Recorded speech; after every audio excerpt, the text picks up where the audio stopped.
Today I'm going to be talking about how you can do some important calculation in Excel. For instance, how you can calculate change percentage year over year if you have sales for 2 years, and also how you can calculate your markup price and your markup price percentage if you just have your selling price and the cost for an item. So to get started, I'm going to go to my Excel sheet.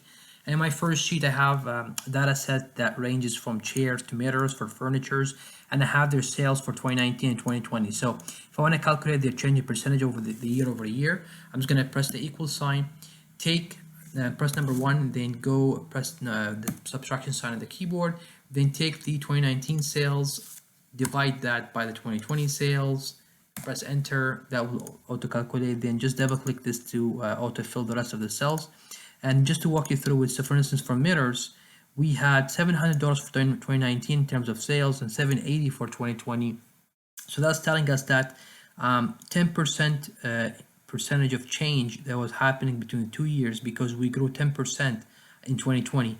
For instance, here for beds, actually we lost 100% because we were 150 2019 and we only sold $75 for 2020, so we lost 100%. So that would show you like the change in percentage year over year. It's a very good insight for you to understand what's going on with your sales figure. So my next sheet number is different. So here I have same furnitures and same data set, but I have a selling price and a cost, and I want to calculate my markup price and my markup percentage.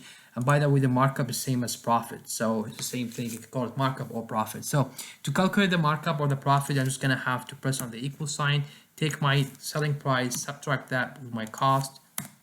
That will give me my markup price. Then I'm going to double click this to autofill.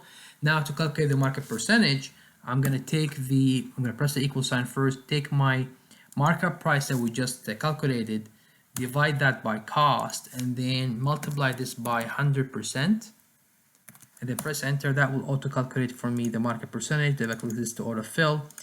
And as you can see here, for instance, for mirrors, our markup price was $250. Our markup percentage is 56%. For instance, for beds, our markup price was only $20, so our markup percentage is only 15%, because it's really comparing your selling from your cost. So that's all about this video, guys. Hope you like it. If you do, kindly give it a thumbs up. I will be publishing more videos in the upcoming days, so if you haven't subscribed to my YouTube channel, please do so. Also, wish you a great day, and thank you very much for watching.